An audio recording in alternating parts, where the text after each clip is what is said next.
to the cloud. Hi everyone, this is lecture 25 of PTRE 451545 advanced drilling.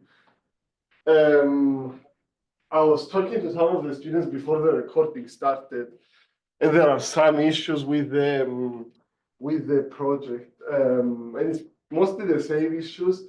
It's a very fragile case. So if you let the kick as is and it's going up, you are reaching the fracture gradient very quickly, and you get underground blowout from where it's came over. And if you try pumping, I mean, if you try pumping, the kick is so big that eventually it's so big that the pressure that you need to apply on the drill pipe side is so large that basically you get a kick inside, or if you apply a lot of pressure, you end up getting an underground blowout again, which is a problem. There are two ways I can help you with this, because if it becomes a problem that takes many hours wasted in the last 2 weeks of classes, I mean, we don't really want that. It's going to be a waste of time, and you have another homework due, and I know the other classes have projects. So two things I can do to help is I can upload a new file, but give me until tonight, okay? Give me until midnight, maybe even past midnight, because I will send an announcement on Blackboard. I can upload a new file that has a bigger gradient, a bigger fracture gradient, more close to the real fracture gradient of that case, the Macondo case, would be around 14.7, something like that. And that's one way. It's gonna make it harder to get an underground blowout. The other way is I can also try to get less of a kick in to start with. So it's gonna be easier for you to control it a little bit. And but give me until tonight, before tomorrow morning, let's say, because I'm busy today all day. So after that, I'm gonna work on it this afternoon, and then I will get a case that is fairly easier to do and upload that file, and then you guys have to do that, if that's okay. I think that should help the situation.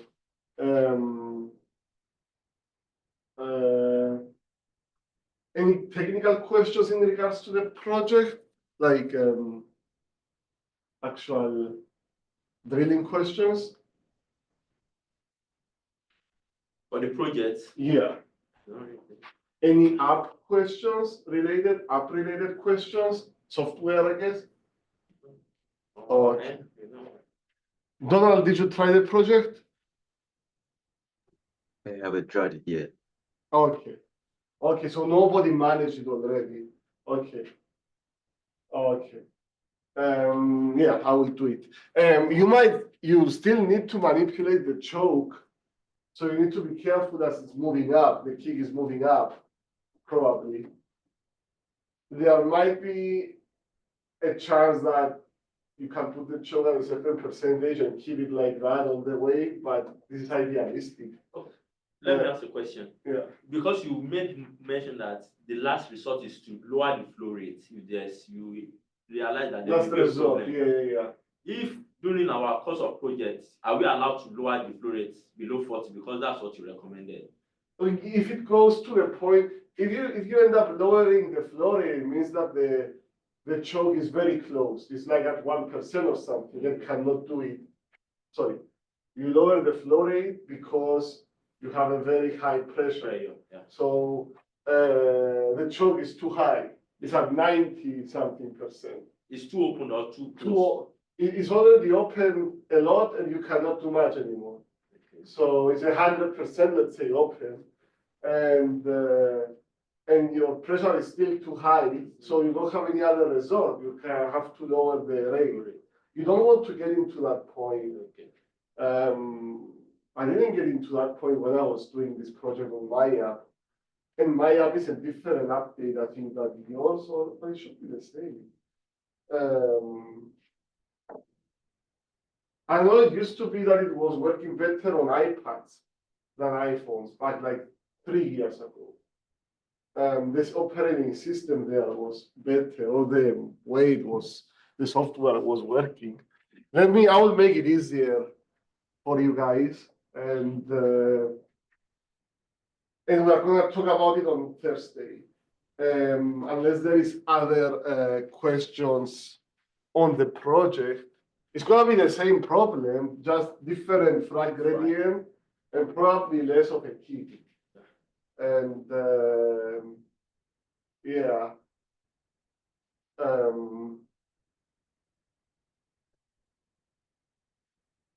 Because in real life, the fracture gradient in Macondo was like 14.7, almost 15, or like 14.5 to 15. And I lowered it to 13 for you guys. But yeah. Anyway, any other questions on the project? Rocky, you're good? Yeah, we were encountering that's exactly what the book said about. We tried several times. We spent a lot of time. So you get underground blow, Rather than getting that. or you get kick. We're getting underground blow. Yeah. The other problem is that I gave you a case where the surface pressures have not yet stabilized. And when they stabilize, it's going to be very close to the fracture pressure. It's a narrow mat window. That's why. I mean, this is a Real life situation. yeah, it's an extreme kind of situation. And yeah, this is where managed pressure drilling could be a good option. This is why, yeah, but narrow mat windows of 2 ppgs like that is not uncommon. It's not uncommon. Okay, so I will go over the project on Thursday, which is due on Monday. If you guys need a couple more days, I can potentially extend on up to Wednesday for the project, but I think it's gonna be sorted out when I upload this new file. We will go through the homework today because this is due on Thursday. And it's that time of the year. Just think in 1 month, and this was a hard month, I guess. In 1 month from today, everything is gonna be over. So less than a month. So objective is to develop an Excel spreadsheet to calculate and plot the SICP pressure at the choke, so the annulus side of the pressure on the surface, against the depth to the top of the gas kick column. Assuming that the temperature in the gas kick column remains constant and equal to the rock formations, the kick horizon's temperature. Use the driller's method to calculate the initial SICP for initial pit gains after well shut in of 1, 5, 10, 20, 30, 40, 50, 60, 70, 80, 90, and 100, along with another SICP for the gas kick column to be equal to the drill collar annular volume. Consider the following data inputs. The well is vertical, the kick horizon is 10,000 feet below the surface. It's an onshore well at 6,600 psi. The hole diameter is 9 7/8 inch with 9,500 feet of drill pipe. The drill pipe is 4.5 outer diameter, 3.826 inner diameter.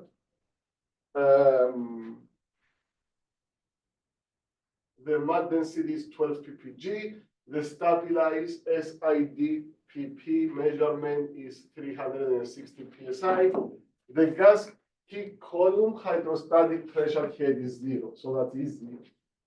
Calculate the mass volume that needs to be pumped in the first circulation and plot the initial SICP against the initial peak gain at well shut in with labels and notations that you think are worth noting. Let me find my solution keys here. So this is an easier problem than what it looks like.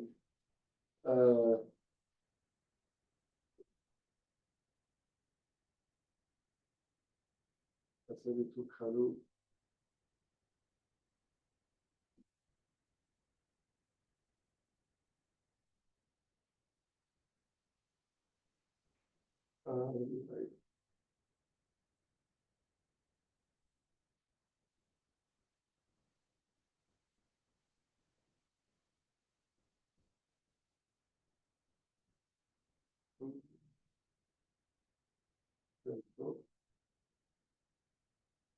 Okay. So I want you to go to Excel and make a nice spreadsheet where it shows all your inputs. You have your SI, DPP, you have your true vertical depth, obviously, your mass density, your pore pressure, your drill pipe outer diameter, your drill pipe inner diameter, your hole diameter, which is the bit size, that's the 9.78. And excuse me. Now, thank you. Excuse me. You need to calculate the DCAV. Okay. What is the DCAV? Is the drill collar angular volume. Okay. So imagine that the drill collars are filled with fluid. Okay, this is the drill collar angular volume. How would you? Let me draw it first.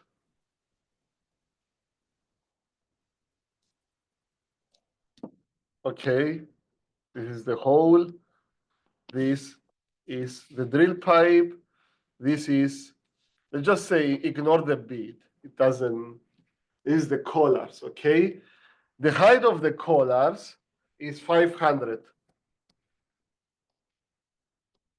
Okay, 500 feet. What is, it's asking you the DCAV. DCAV is this volume.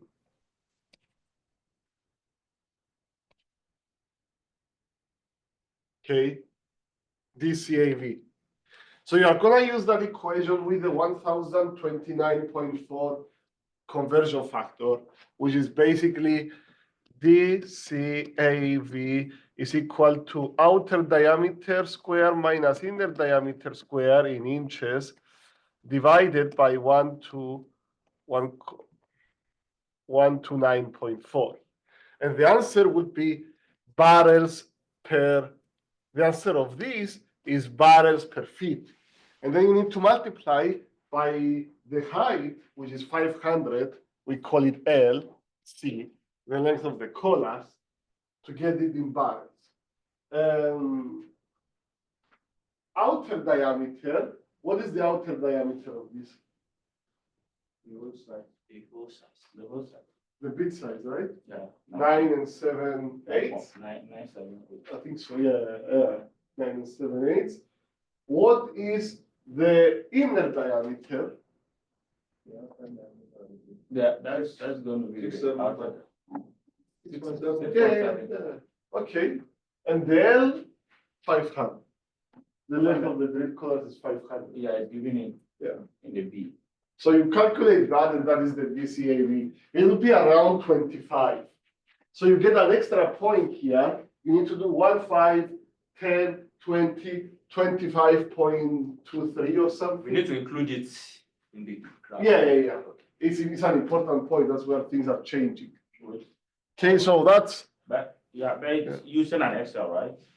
Yeah. You will need that in Excel, but this is the equation that you are gonna use. Okay. I have a question. Yeah, of course.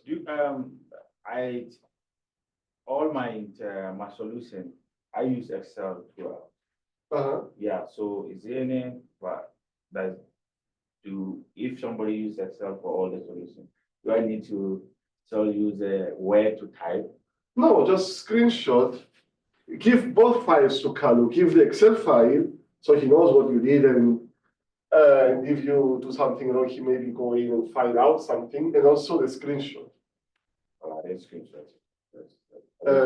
Screenshot basically for every question, a Word document with screenshots.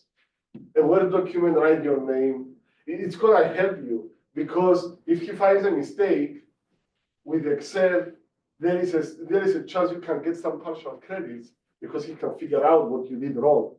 If you just put the screenshot, he's not gonna be able to. It's like right or wrong, you know. So circulation volume, it's how many barrels you need going down the hole and how many barrels you need coming up the hole from the annulus. You are gonna use basically the 1029 number. Did you guys, and you should expect something less than 1,000 barrels, bigger than 500, something around that barrels. That would be a nice, good answer, I guess. Now, these values, 1, 5, 10, 20, 30, 40, 50, 60, 70, 80, 90, 100, and 25, the DCAV, which is around 25, is gonna be your inputs as initial pit gains, okay? From there, can you estimate the kick height? How do you estimate the kick height?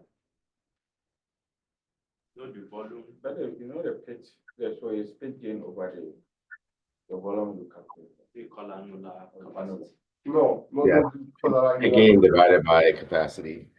the capacity, Yeah. the volumetric. Let me show you the equation that you have to use. This equation.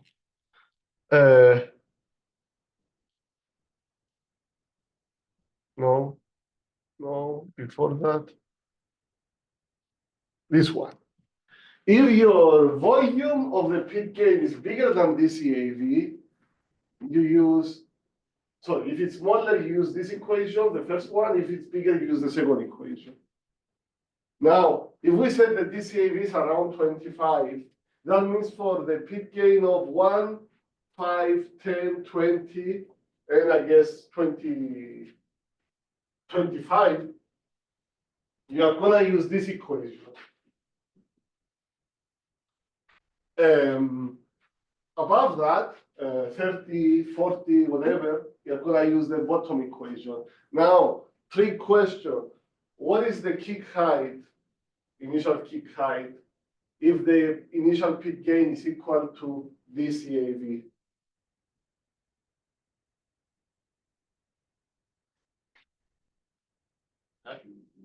If the initial is equal to the volume of the DCAV, then it should be equal to the length of the jugular. Yeah, so 500.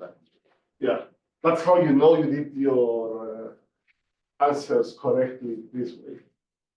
Okay, and then you need to calculate the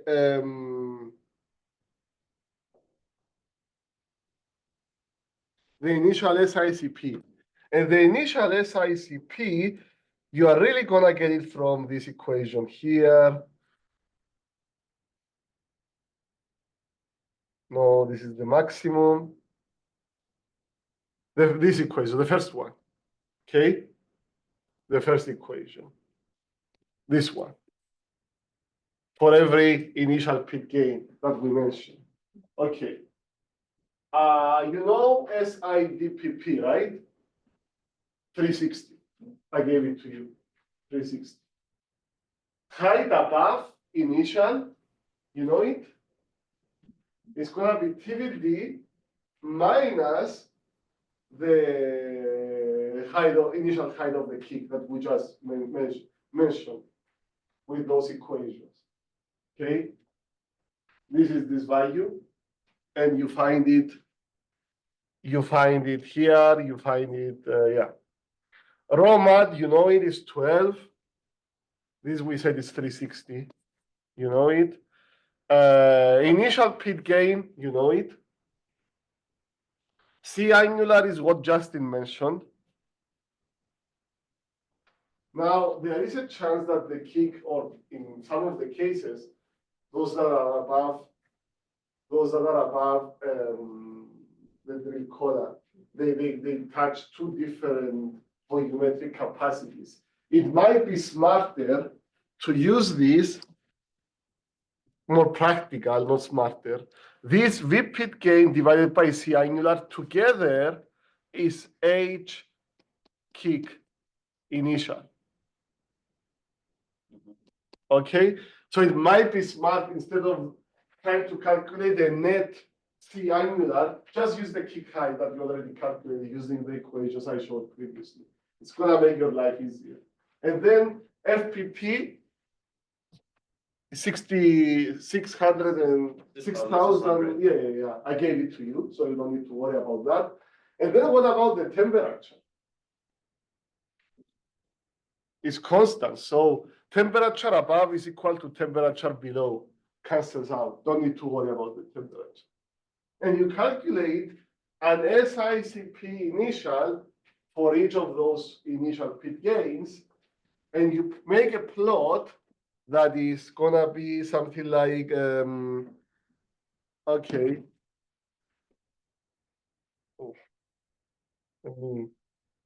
I will do it here. V pit initial SICP. It's gonna be something that goes like this and then this. This value here, what do you think is this value there? Kick rises above the drill collars. Yep. But what is the value here of the pit gain at the horizontal axis? That should be the volume of the drill annular. DCAV. DCAV. Very nice. So this would be the DCAV. That's where things changing. That's why I specifically ask you for that. DCAV value, which we said is around 25. Something like 25.2, something like that. Okay, that about the first question. Second question. On a second graph, for a fractional gradient equal to 1 psi per foot, find the value of the initial pit gain at well shut in, for which fracturing would occur at the casing shoe, for the casing shoe depths of 1,000, 1,500, 2,000, 2,500, 3,000 feet. On the graph also indicate what would the results be if the gradient was 0.8 psi per foot. Okay, so let's do the first for 1 psi per foot. What is the fractional pressure at 1,000 feet depth if the fractional gradient is 1 psi per foot? One is the same 1,000. Yes. Okay, so you know the fractional gradient at this, all of those depths, right? You even know if it's 0.8. It's very easy. It's kind of like 800 psi or something. Okay. So this question is basically asking you, it's called kick tolerance in drilling, basically. How much kick you can take before you get an underground blowout immediately. Okay? It's people in drilling, they call it kick tolerance. I guess the term.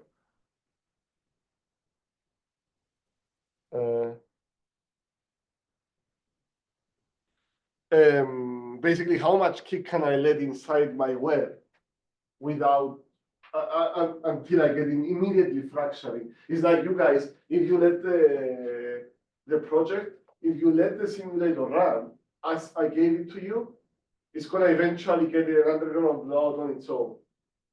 this is basically measuring how much kick do you let in until you get an underground blowout. That's the kick tolerance.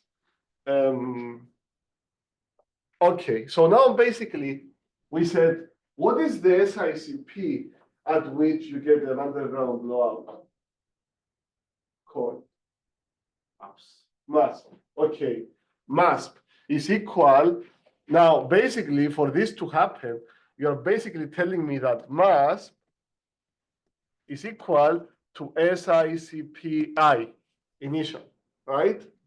Okay, so, and you're basically gonna go and use the same equation as before from the slides. This top equation is just, you said, you know how to calculate MASP. I will show you, but this is gonna be MASP. And then the arrow was pointing. This is MASP, okay? You know this, well, you don't know, let's see. This is gonna depend on the pit gain. And the angular, I guess. You know this, these are interdependent, and the C angular, you know. So let me see. So basically, to make it easy for you, make a plot that has the depth of the casing shoe, TVD casing shoe, the fracture pressure at the casing shoe, which is, you know how to do it. What else do I have?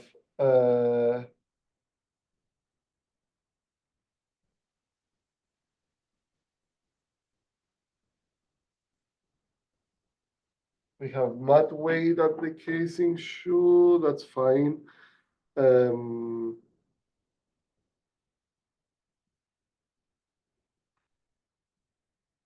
So yeah, if you convert that to H kick initial, right? H kick initial. You understand that H kick initial is related to H above I, right? Because let me write it down because I didn't write it before. It's gonna help. TVD equals to H above I plus H kick initial, right? Mm-hmm. Those numbers together, they make 10,000. Yes. Okay, so I can convert this into H above, TVD minus H above, right? And then for every pit gain, I'm gonna solve for that value. And then from that value, I can convert it to V pit initial, right? That's, I think, the easiest way to do it. Let me see, I have a, in my solution key, I have a lot of columns, but basically, yeah, it goes to pit initial. And yeah, the answer should be in values, obviously. And how do you think,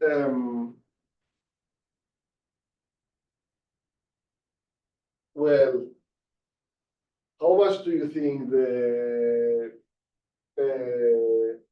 kick tolerance would be if you use a lower fracture gradient? It would be higher or lower? If the gradient is lower, Lower. yeah, lower, because you fracture more easily. Yeah. Okay. Then make a plot of course, to do what I told you, you might need several columns in Excel. What if someone use graphical method to solve this? To plot the graph of the. Well, you need to have the values to plot the graph. So you're gonna go through that to plot the graph. And I expect you to plot the graph. I will show you. You need the values to get to the graph. For example, what I did is I calculated I used the shorting casing pressure at the surface for each of the pit gain, and I calculated the pressure that I will have at the casing shoot depth for each of the pit gain. So I plotted it, then I plotted the fracture gradient. The point of intersection, I trace it down to give me the pit gain. Yeah, then you need to measure where the two lines intersect. Yes, intersect. You have to do that for the other questions later on. Yeah, I did it for this number 2 and B. Okay. So you didn't use the formula I did this thing.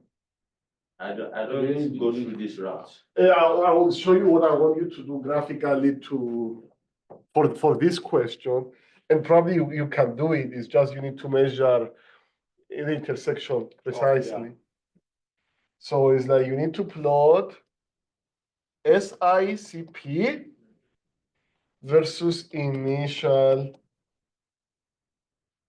pit gain. And then again, you're gonna get something that looks like this. The intersection, the point of where the slope changes is the DCAV. And okay, we said that, sorry, no, not this one. That was for the previous question. Yeah. But you need to, you can make 2 of those for this question as well. What I have here for this question, sorry, is V pit initial, and then casing shoot depth. Okay, and then you are gonna have one line like this, and another line like this. Okay, which line do you think is gonna be the 1 psi per foot, and which line is the 0.8 psi per foot? The lines are down like this. Yeah. Pit gain. I think that the steeper down- one should be 0.8. The down one. No, the steeper Oh, one should that's be 0.8. No, the steeper is actually 1. 1. And this is 0.8. Down one. Yeah. You can take less of a kick Mhm. with a 0.8. Because you can easily fracture. Okay. That about question number 2. But is the graph, does it look like this? He said you should turn it or something like that. What was your axis? Can I show you my graph? Yeah, This is how I it's like plot. This I is mean- my own solution. Now this is this is the fracture gradient horizontal at each. Now I plotted this curve now is representing the pressure in the pit gain of for a pit gain at 1,000 casing shoe. So these for different pit gain at 1,000 casing. These are the different pressure profile. So the point of intersection of the fracture gradient with the pressure at that will give me okay, fracture will occur here. I think about 1 point something pit gain here. This one is 16 point something. This one is about 34. Yeah, yeah. Once you get the values, you can make the plot. This one. Okay, I'll now plot This one, the one I made. Okay, gain. Pit gain on the gain- y-axis and TVD of casing shoot. Yeah, the 1,000, 1,500, yeah. So it would look like, so this plot would basically have 5 points for each pressure gradient. Okay. Okay, now I need to show you how to calculate MASP, which it was before, I think. No, not here.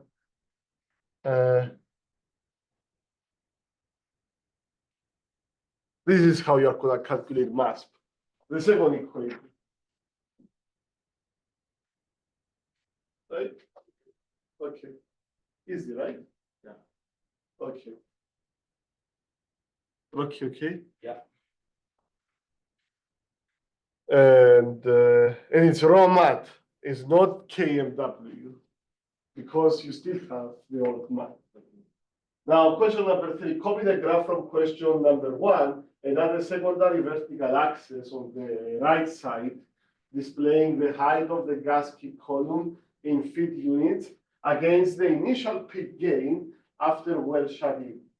This new plot will now display two lines, SICP versus initial peak gain and H gas versus initial peak gain. This is actually easy to do, but you will have two lines.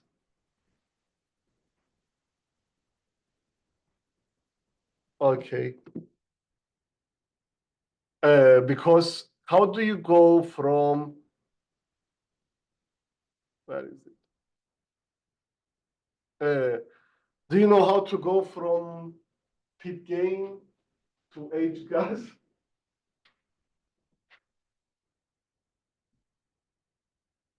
Yeah, you divide by the volumetric capacity. Yeah. Okay. So what I'm expecting you guys to get is basically a mirror image at different values from the question number 1. So basically in question number 1, we had that plot that I drew again before. That was something like this. And then, let me make it better. Sorry. Slope changes at DCAV, right? And you have SICP, and then you have VP initial. Now, you are gonna add a second y-axis that has, and you can do it in Excel easily, H gas in feet. And what I'm expecting you to get is, it's gonna be something that starts from 0, because it's at 0 peak gain, what is the initial gas height? Is 0, right? There is no kick inside. Okay, so you start at 0, you reach the DCAV, and then it changes. Now, I'm not saying that they are gonna touch here. I'm not saying it's gonna touch here. I'm just saying it's gonna be a different scale on each axis. Okay, but it's gonna be a very similar shape. And yeah, beautiful. Oops. So it will be, yeah, like this. So you're gonna have two lines. I want you to copy paste the graph from the first question and then add the second one. So you're gonna give me the first version in the question number 1 and then the version with the two lines on question number 3. This should be easy, by the way, very easy, very quick.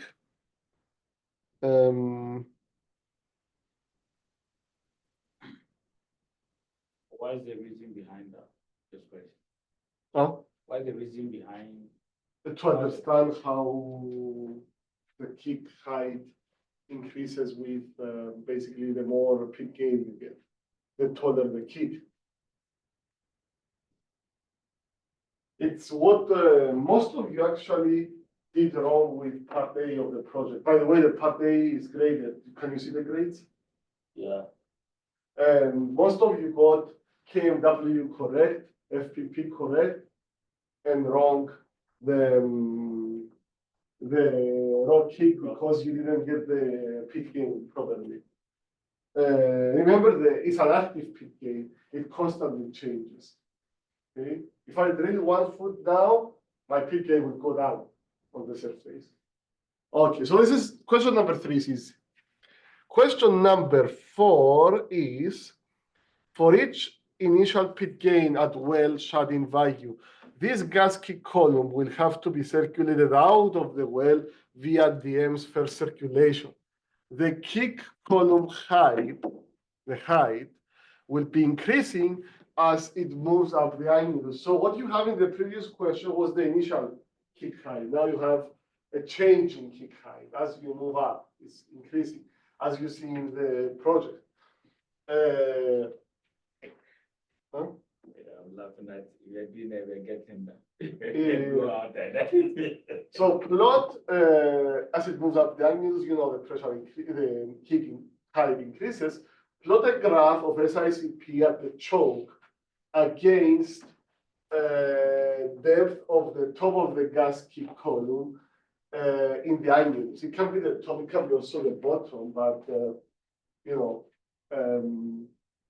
reverse the direction of the horizontal axis such that the total well depth of 10,000 feet on the left is on the left and 0 on the right. And how would this look like? This plot would look like is basically like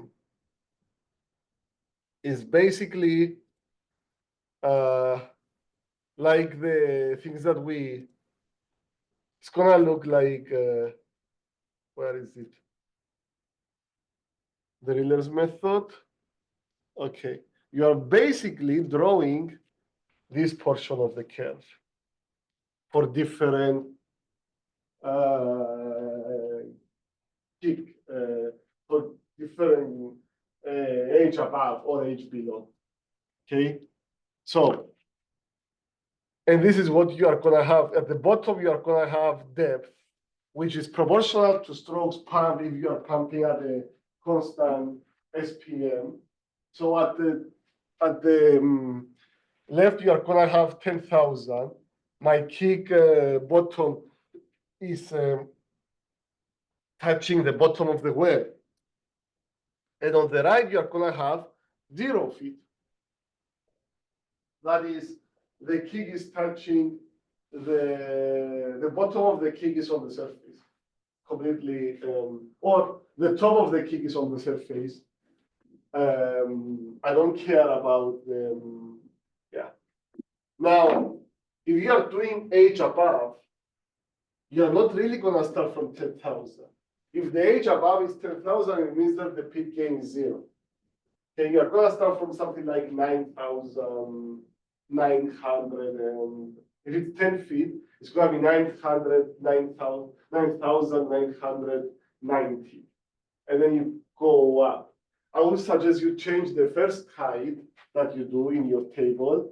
You make it 9 whatever, according to the kick height. And then you go like 9,000, 8,000, 7,000, 6,000, 5,000, all the way to 0. At 0, it means that the top of the gas kick is on the surface. Okay, I don't want you to do the rest, that is the kick coming out of the well and getting smaller and smaller, less and less. It's gonna be a waste of time.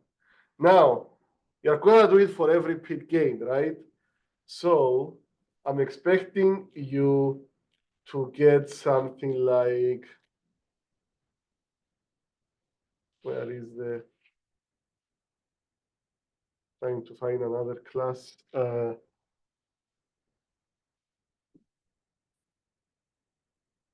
No, for spring of 2023. You're close to kind of access. Oh, I don't have access anymore. Yeah, the normal closes. Oh. Yeah. Yeah, you're right. Maybe last year then I did post a picture. Learning modules, useful resources. I didn't post it, but I'm expecting to have a lot of lines. Basically, it's gonna be the plot with many lines. So let's see. To make you guys understand what I'm trying to say here is that you have, okay, SICP on the y-axis, and here you have age above. Okay, not age above I, age above. Okay, so you start and then it goes a little bit down like this because you don't really see it here. After you pass the drill collars, the annulus, because they are volumetric, angular volumetric capacity becomes bigger. Okay, so the kick height decreases and the SICP decreases a little bit too. And then you go like this, and then you have another line that is like this, and another line that is like this, and another line that is like this, and it goes on like this. Okay, at some point you're gonna get to a point where your initial kick height, your initial edge above is above the drill collars. But still, once the kick surpasses the drill collars, you're only dealing with one annulus after that. Okay, it's not that complicated. But the plot is gonna have a lot of lines like that. A lot of lines like that. This is how it's gonna look like. Okay, and what equation are you gonna use? Is you are gonna use the bottom equation here. Okay, a simplified version of the bottom equation here. So age above changes. That's your independent variable on the x-axis. And then you have age gas, which is basically how is it going to be changing? Age gas, that's actually important. It's going to be the initial pit gain divided by the annulus that you are passing by. C annulus, comma T. So as I'm passing by from one annulus to another, and sometimes sometimes I have a portion of the kick in the bottom of, across the bit collars, a portion of the kick above in the drill pipe, across the drill pipe. So this is going to be changing accordingly. So you need to calculate that. You're going to have a column in your table for that. This value, you know. So this the C annular T, can you use the first one that you calculate? No, no, because the first one is the annulus across the big or the first question. No, it's going to be changing as the kick is moving up. It's going to be changing. Once the bottom of the kick is above the drill collars, it stays the same, of course.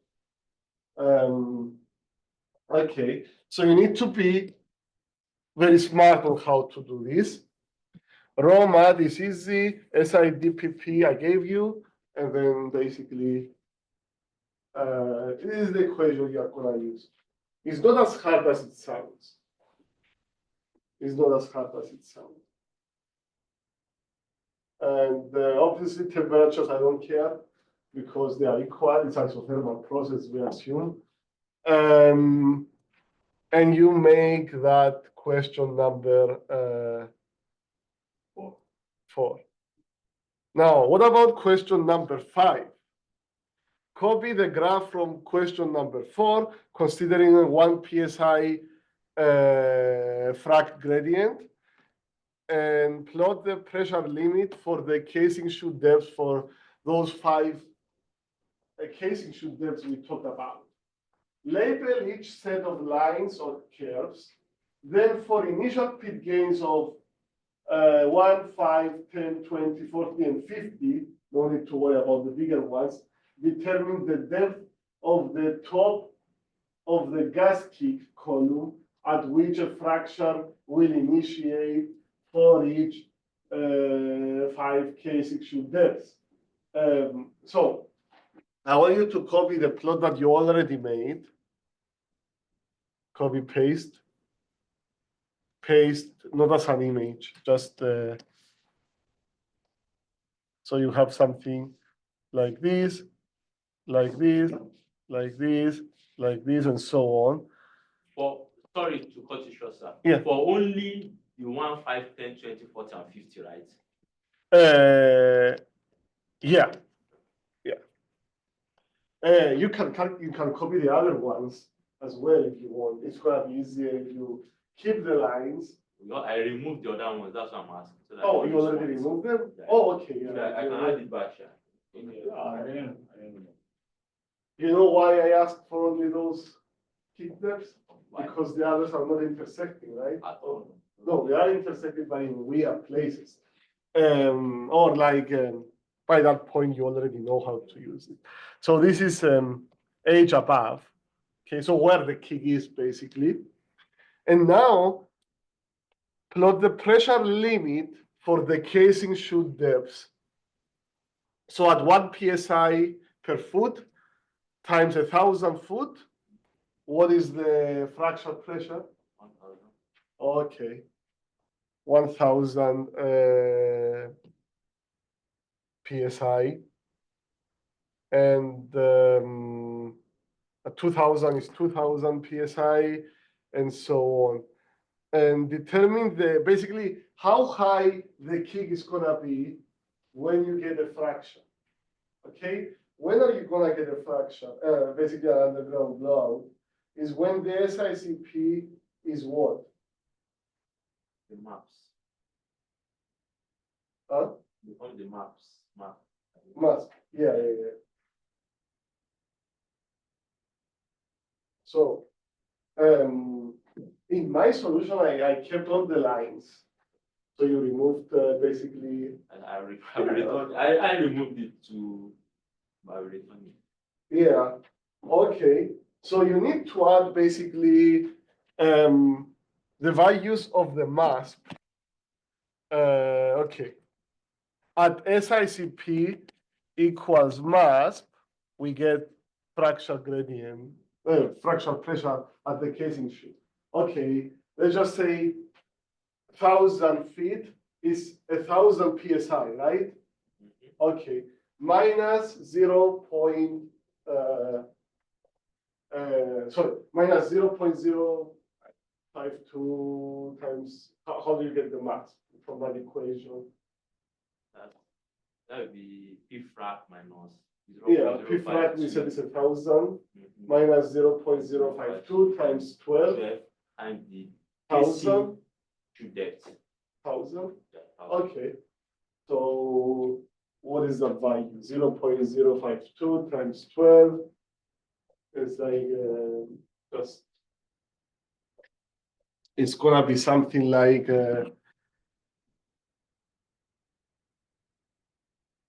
something like 400 something.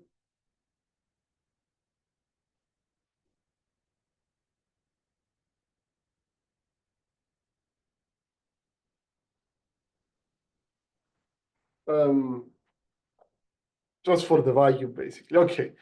And it's going to be a straight line like this.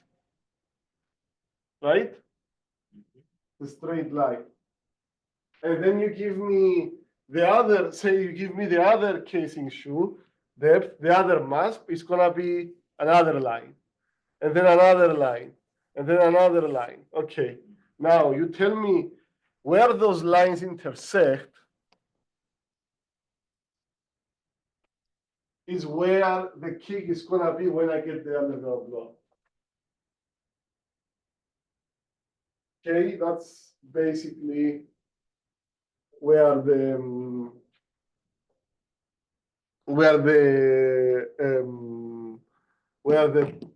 I'm gonna get the blowout. Now there are some tricky places where look at this line here. For instance, it intersects at 2 points. That's what I tried to avoid. I tried to avoid giving you guys something that is going to be like that. There might be, but it won't be an issue. Then you have two critical depths, let's say, that you can get an underground blowout. Repeat question number 5 for 0.8 psi per foot. That's very, very easy. Are the limiting pressures corresponding to each casing chute depth higher or lower than question number 5? So would you expect me to get the underground blowout when the kick is lower in the hole or higher if my fracture pressure goes down? Well, if the fracture pressure goes down, that means a small kick, height of kick, will usually cause fracture. Yeah, but beyond the kick height, like when the kick is at the bottom or higher? You see, are we compared now to maybe at the bottom? Yeah, At the bottom. yeah, same here. Everything else is the same. Yeah. So this is what you are planning to get. What you think you are gonna get. And question number 7, very easy. Follow up for questions number 5 and 6. Determine the minimum casing shoe depth required for getting the gasket column to the surface without a fracture occurring at the casing shoe. Okay. Now,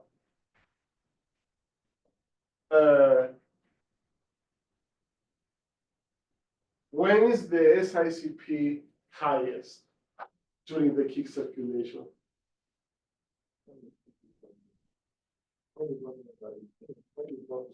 Exactly. Okay. You have an equation for that, right? SICP max. I saw it. I gave you this equation, right? Okay. So the question is basically asking what is the casing shoe depth, the minimum casing shoe depth that I can have so that I don't get fraction. Okay, when the SICP is the maximum. Okay. Can you incorporate that in this equation to this here? And the answer is yes. You made that a MASP. So you put the equation of MASP there, which is the fracture gradient at the casing shoe.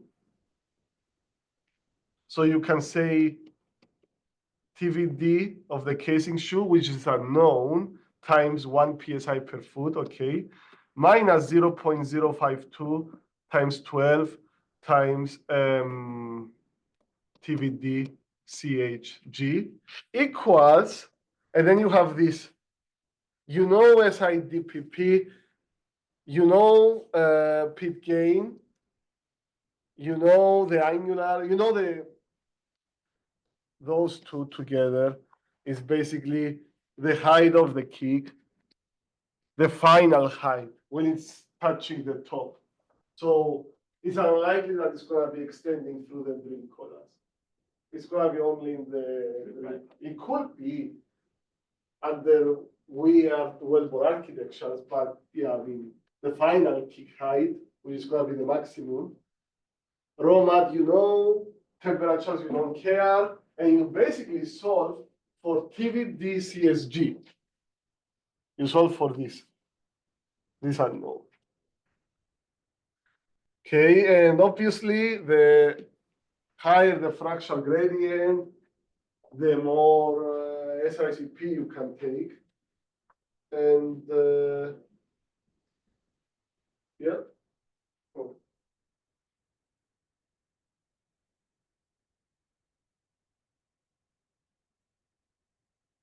Let me show you.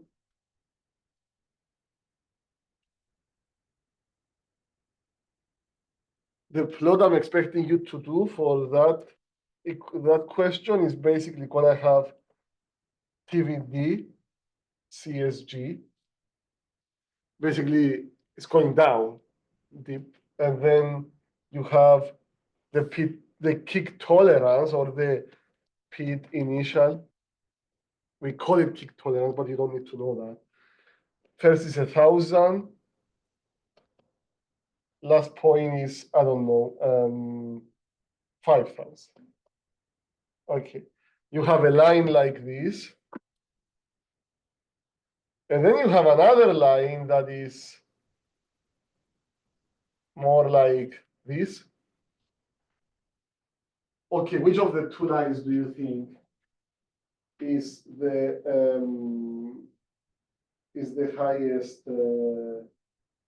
highest fracture pressure, and which is the lowest fracture pressure?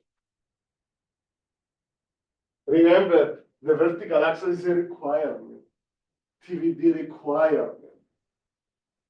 So I need higher TVD for the casing shoe. I need a higher, a deeper casing shoe depth. Lower gradient. For for the lower gradient. So I'm expecting this line here to be 0.8, for 0.8, this line to be for 1. Okay, and that is the horror of homework 5. Yeah. You guys can do it until Thursday night?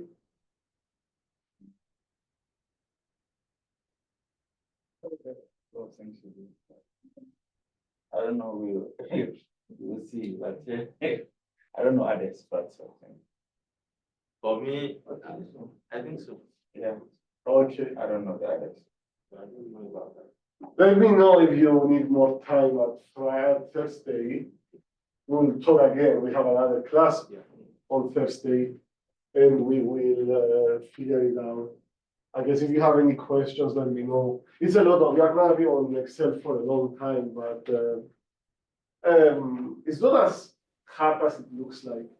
Because it's just you need to know that as the kick goes from one annulus to the next, the capacity changes. And there are several cases where you have a little bit of a kick above and a little bit of a kick below. You need to take that into account. Okay? Anyway, so what about the homework? And you are trying to do the same thing in the app, basically. Circulate the kick out of the way. Okay. Last time we saw the driller's method, we even saw a video for it. And then we talk about the weight and weight method. And we said it's a little bit different. Where were we? We talk about advantages, disadvantages, and then we saw basically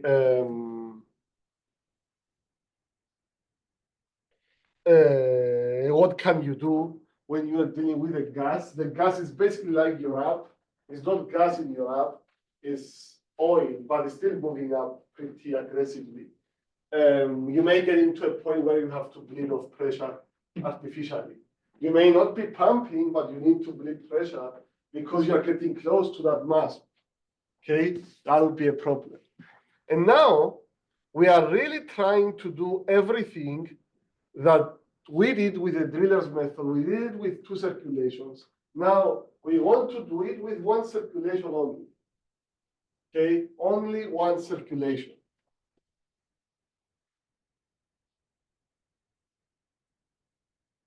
So what would be different? Up to step 8 of the process, we are the same as before. Okay, everything stays the same up to step 8. I started drilling, I got a kick, I shut in the well, and then I basically, I measure my, I close the well, I open, I redirected the flow coming out through the choke line, and I close the choke line. So at step 8, everything is the same as the driller's method. Step 9 is the same as driller method's step 11, which is basically you go through the new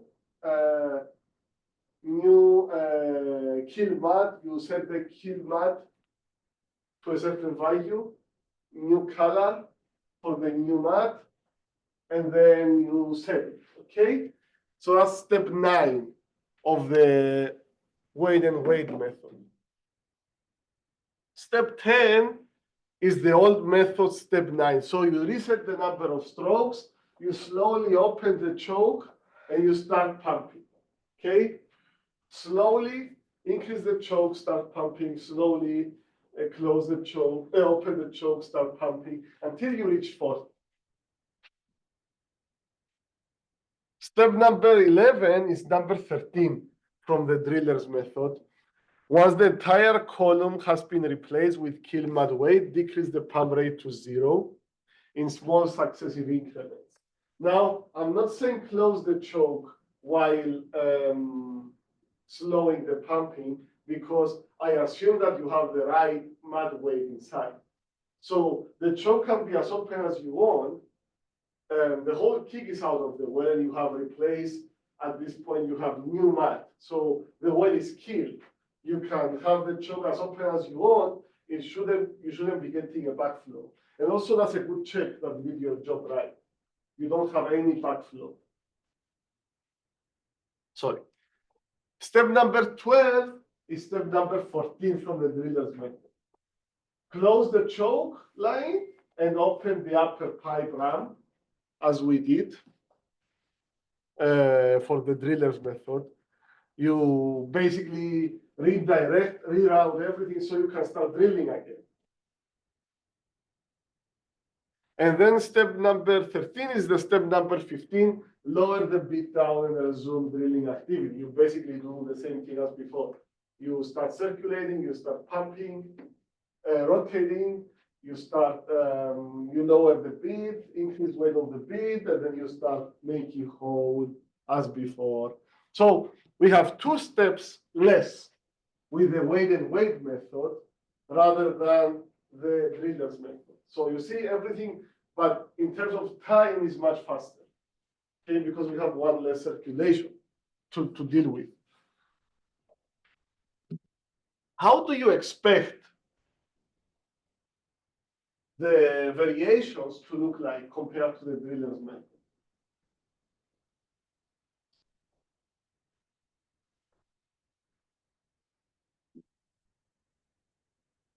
You expect, okay, let's see. Let's see it step by step. Don't worry. Don't worry.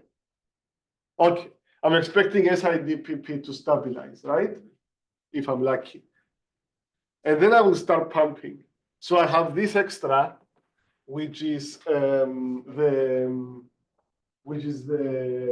delta PX, the frictional losses. Okay. Now I'm pumping, but I'm pumping a new mud. Where is the new mud gonna first flow in, the drill pipe or the annulus? The drip pipe.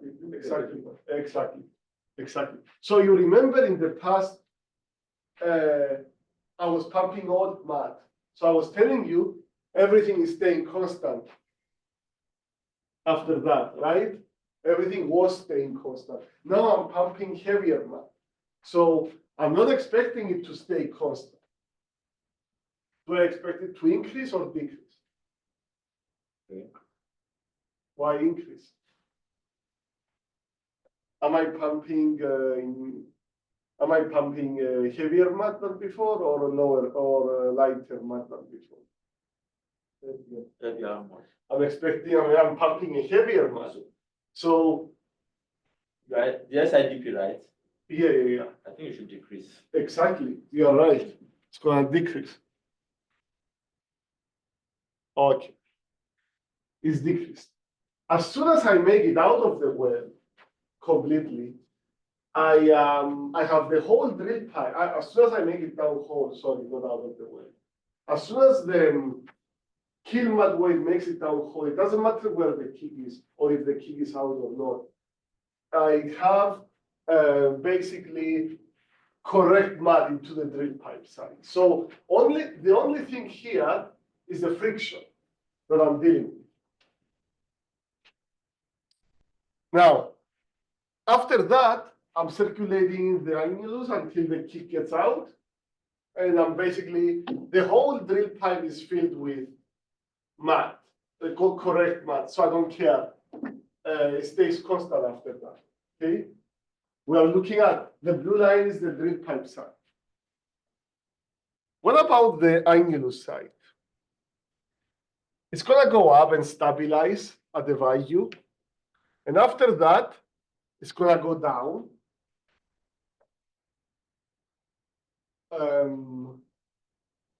It's going down a little bit because that's when the kick is passing through the drill collars. Okay, and after the drill collars, you have a bigger annulus, so the kick height goes down. If the kick height goes down, SICP goes down. Then it goes up like that. because the kick is moving up the hole, coming out of the well, right? And I'm touching the top of the kick is touching the hole, the choke, because we have the maximum SICP at that point. After that kick is coming out of the well. That's when I hear the shh on the simulator, etc. That's when it's being flared, okay? It's coming out, it's flared. And then at this point here,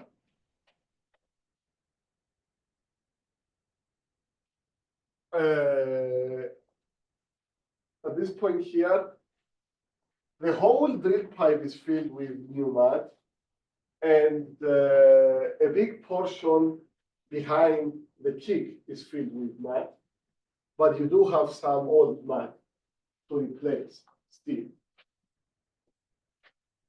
So it goes like this. Once you replace all the old mud and the kick is already out, you basically have the whole well filled with new mud. And this difference is the frictional losses with a new mud, which you estimated before as delta px rho k and w divided by rho mud. Now, you estimated it before. Now you know for real the value. Yeah, it might not be exactly what you estimated. But yeah, this is how it looks like for weight and weight method. Next time we're gonna see the video. And yeah, that's how it looks like.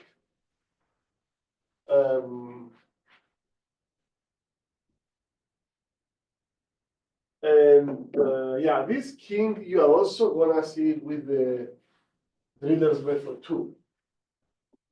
There, that goes down. Basically, that's when you pass the drill collapse. Anyway, any questions? It's just a general engineering drilling question. Of course. That I saw somewhere that some people are looking at geothermal anywhere, whereby they say that if they drill beyond 5,000 kilometers, 5 kilometers, Okay. it's possible to have access to geothermal gradients, which is enough to power. Yeah. So is it possible to drill beyond 5,000, So 5 15,000. kilometers, like 5 kilometers? So 15,000 feet. That's Basically. 15,000 feet. It's gonna be very deep. It's gonna be very deep. It's gonna be harder rock, Hard probably. rock, Is igneous rock or Igneous rock, yeah. Yeah, it's harder rock, so you have other issues there. And then the temperatures are very high. Yeah. So everything you put down hole needs to be able to sustain those temperatures. It won't be a cheap well, but it's not an impossible well, I guess. Yeah, whether it makes sense with the amount of energy that is being produced, Yeah. I don't know. Yeah, it's gonna be, and it's not offshore, obviously.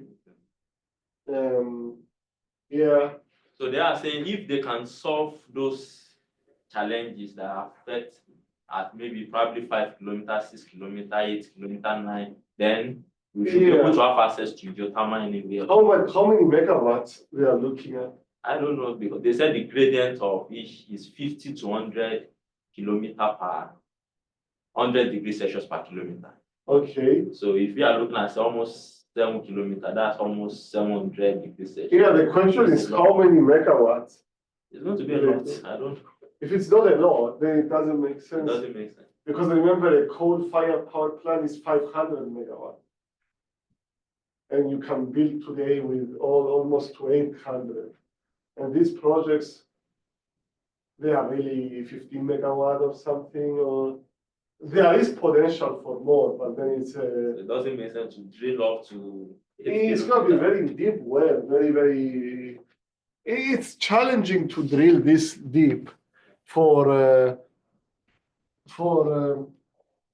not a lot, but there are places where it makes sense to do that, like in places where you have igneous rock. Alaska, there is an island in Alaska that they used to do a lot of geothermal stuff. There is Turkey, South Greece, Iceland, obviously, several places where the ecosystem makes sense to have geothermal. California, New Zealand, these places, you can do different projects, but I think it's gonna be a niche. Yeah. And it's very, very hard to do anything in the economics are unfavorable and the operations are unfavorable. Many of those wells can be drilled with water-based mud. And some of them, back in the day, they used to say potentially you can fracture them without propane. But Mark McClure told me there was an experiment made in Fervo, in the Forge project, I think. Some stages they used no propane, and some other stages they actually used propane. And the stage that they used propane was 4 times more productive. than those that. Yeah, so you need the propane. Yeah, it turns out that you need the propane, I guess. It would have been nice if we could do it without it. But yeah, I mean, the question is, when the enthusiasm for the geothermal goes away, what is gonna stay behind, right? Some things are gonna stay behind, but some things are gonna go. Some things are here just because people are enthusiastic No, about I it. think the government is really interested in it. Yeah, but it's not, it depends on how much can you get out of it, you know? That's the. Anyway, that's good for today. Let me know if you have any questions. I will move office hours today early to 12 to 3 again. And we have an AADC meeting coming up now. Yeah, so I will send the announcements on Blackboard and then go to the meeting. Email me for any questions or come and find me. Rocky, have a nice trip, and I will see you. If you need me, text me or something. Okay. Yeah. I will join the. Yeah.